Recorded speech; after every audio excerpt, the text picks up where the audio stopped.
Good morning, students. Let us discuss class 7 chapter 1 nutrition in plants. पौधों में पोषण. Food is essential for the survival of all living organisms. भोजन food हर एक के जीवन के लिए बहुत अहम है. फिर चाहे वो ह्यूमन हो या एनिमल्स हो या प्लांट, सबको भोजन चाहिए. भोजन जो हमारी मदद करते हैं बनाने में, ठीक करने में, मेंटेन करने में और हमारी कोशिकाओं और टिश्यू जो है उनको मेंटेन करने में.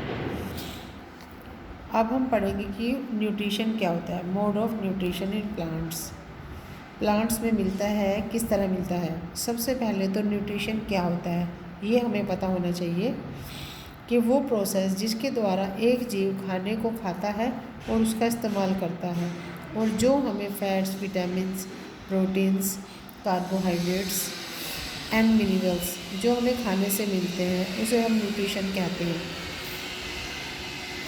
पौधों में दो प्रकार से होता है न्यूट्रिशन. पौधे दो तरह से न्यूट्रिशन लेते हैं, ऑटोट्रॉफिक एंड हेटेरोट्रॉफिक. ऑटोट्रॉफिक क्या होता है? ऑटोट्रॉफिक न्यूट्रिशन वो होता है जिसमें प्लांट्स अपना खाना खुद से बनाते हैं फोटोसिंथेसिस के प्रोसेस के द्वारा. अब फोटोसिंथेसिस क्या है? फोटोसिंथेसिस वो प्रक्रिया है जिसमें हरे पौधे कार्बन डाइऑक्साइड और वाटर का इस्तेमाल करके सनलाइट और क्लोरोफिल की उपस्थिति में खाना बनाते हैं. इसके लिए फोटोसिंथेसिस के लिए किन किन चीज़ों की ज़रूरत होती है? ग्रीन लीव्स जिसमें खाना बनता है, क्लोरोफिल ये एक हरे रंग का पिगमेंट होता है, सनलाइट लाइट ऑफ सन का इस्तेमाल किया जाता है, वाटर एंड मिनरल्स पानी और मिनरल्स एक पौधे में मिट्टी के द्वारा पहुँचते हैं जो फिर पत्तियों के द्वारा पूरे पौधे में फैल जाता है. आफ्टर दैट आता है आपका कार्बन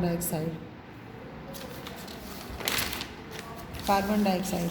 लीव्स कार्बन डाइऑक्साइड लेती है और ऑक्सीजन छोड़ती है जो छोटे छोटे रोम छिद्रों के द्वारा, जिनको स्टोमेटा बोलते हैं, ये पत्तियों पर होते हैं. ये इक्वेशन है जो फोटोसिंथेसिस के प्रोसेस को दर्शाती है. 6CO2 + 6H2O sunlight chlorophyll, C6H12O2 + 6O2. उसके बाद आता है synthesis of proteins by plants. Protein का बनना प्लांट्स में, पौधों में.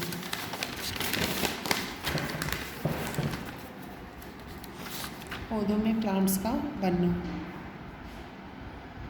कार्बोहाइड्रेट्स खाना जो पौधों का खाना होता है, उसके अलावा वो प्रोटीन भी बनाते हैं. दाल जो हम खाते हैं वो भी प्रोटीन का एक बहुत अच्छा सोर्स है जो पौधे बनाते हैं. पौधों में नाइट्रोजन बहुत मात्रा में होता है जो हम डायरेक्टली नहीं ले सकते मगर खाने के थ्रू लेते हैं. हेटेरोट्रॉफिक न्यूट्रिशन कुछ ऐसे पौधे भी हैं जो खुद से खाना नहीं बनाते हैं क्योंकि उनमें क्लोरोफिल नहीं होता, तो ये पौधे खाने के लिए दूसरों पर निर्भर होते हैं, जैसे कि कुस्कटा, मिसीलेटो और मशरूम एक्सेट्रा. अब होते हैं बच्चों पैरासाइट्स क्या होते हैं? परजीवी. वो नॉन ग्रीन प्लांट जो खाने के लिए दूसरे लिविंग ऑर्गेनिज्म पर निर्भर होते हैं उन्हें पैरासाइट बोलते हैं, परजीवी. जैसे एक एग्जांपल हम ले सकते हैं, जैसे जुए जो एक इंसान के शरीर में रहती है.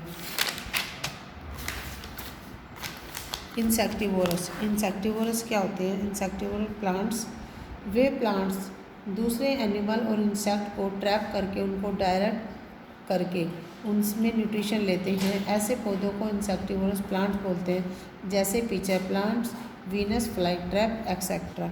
उसके बाद आता है आपका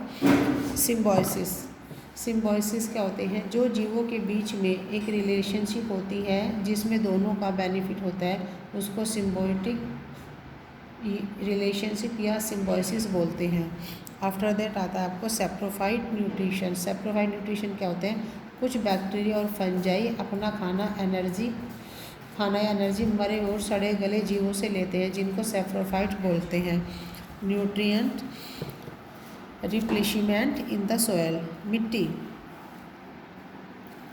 मिट्टी को पोषण कैसे मिलता है? सैप्रोफाइट्स जब डेड और डिकेइंग मैटर को तोड़ देते हैं जिससे कि बाकी जीव जैसे बैक्टीरिया, आंट्स उसका इस्तेमाल कर लेते हैं, तो वो बचा हुआ मैटर मिट्टी में मिल जाता है, एक तरह से खाद बनकर, जो मिट्टी को पोषण देते हैं। थैंक यू बच्चों।